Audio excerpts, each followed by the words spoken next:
reading a hymn, what are you doing with your cell phone? Why are you on WhatsApp or Facebook? What are you doing?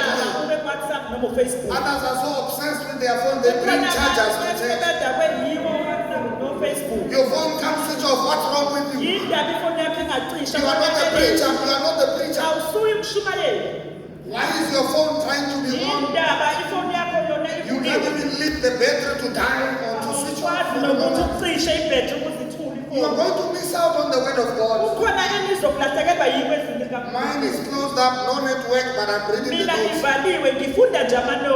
Ellen White says, Desire of Ages, page 245. Besides the throng on the shores of Gennesaret, or the crowds at the shores of Gennesaret, Jesus in his sermon by the sea had other audiences in his mind. Are you listening? Looking down the ages, he saw his faithful ones in prison and judgment hall, in temptation and loneliness and affliction. I want to propose to you lesson 1 today. That every time it's going to be tough, God will present an opportunity for you to be strong and be ready. Hallelujah. You remember COVID-19? That wave took a lot of believers. The first thing that it did, that it swept on the religious and left the spiritual. For every time when we live, for the things that are coming ahead, God is going to send a warning. I'm sorry, let me bring it to us at home. The struggles you have in your marriage, the struggles you have in your relationships, the problems you have of raising your teenage children, the problems of survival, jobs and lack of jobs, business and business problems. If you can trace back in your life, God sent warning signs. God sent an advice. How should a young man keep himself to be pure? How can a young woman keep themselves pure? Are we together? The struggles we now have in our homes, it is the debt we picked up when we did not listen to advice. As we are sitting here today, with all the problems we are talking about, half of the issues are that God told us, don't go this road. We went in. Today we have consequences of disobedience. Why the meeting at Gennesaret? And therefore the sermon is also effective for your life also today. Why should you hear this now? God wants to empower you for the road ahead.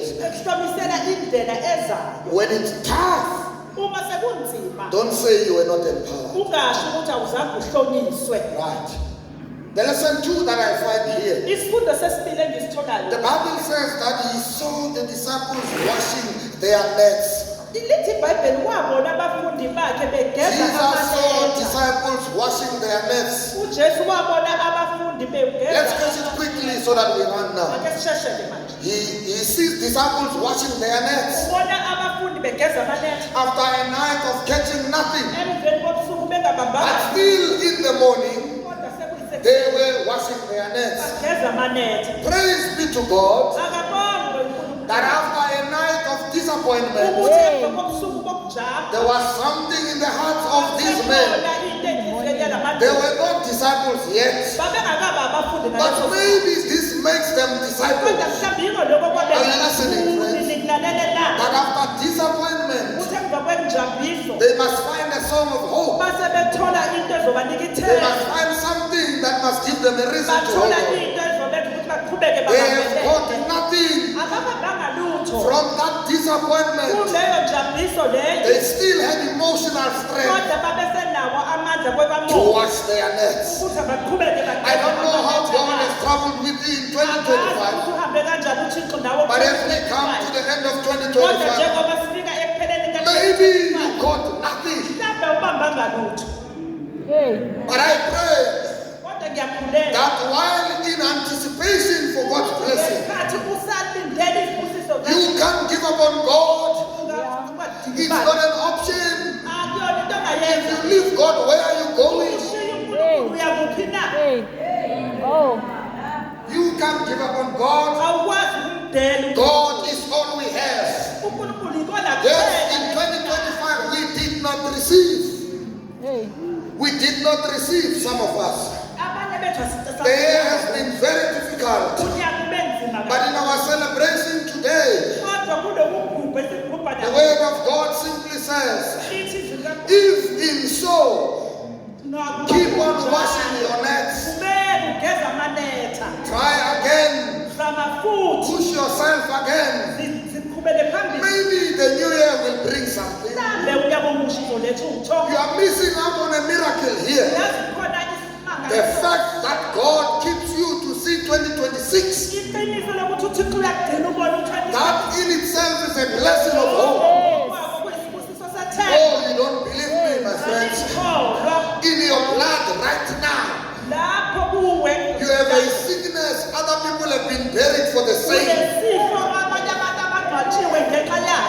But you are living. You are complaining. Hey, I'm eating a lot of pills. I'm taking a lot of tablets. Hey, this thing. Me and medicine, I'm tired.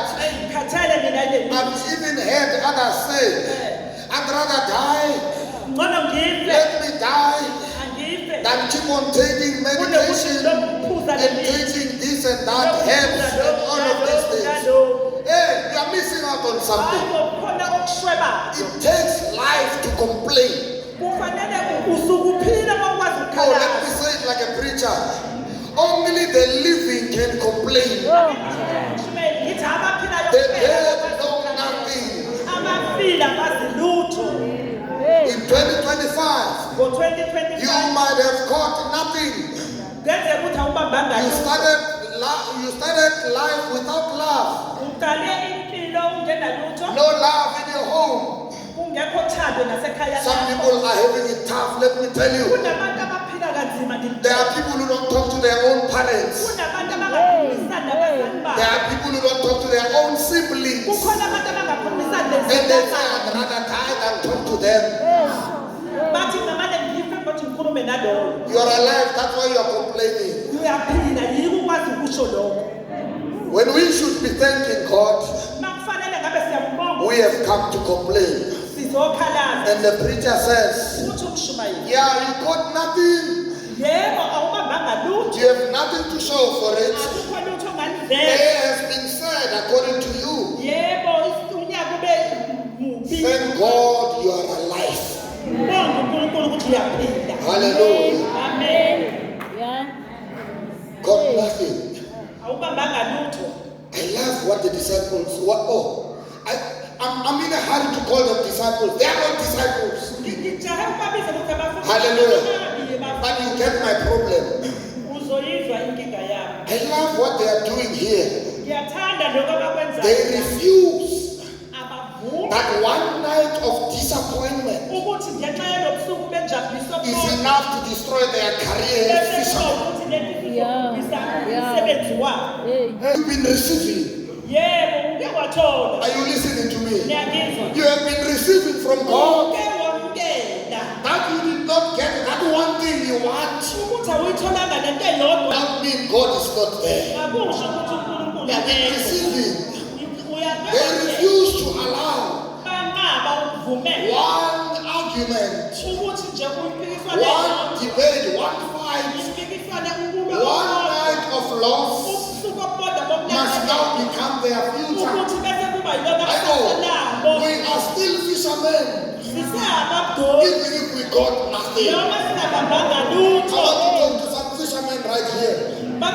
You child of God, even if you got nothing, you are not with wounds all over, with pain all over.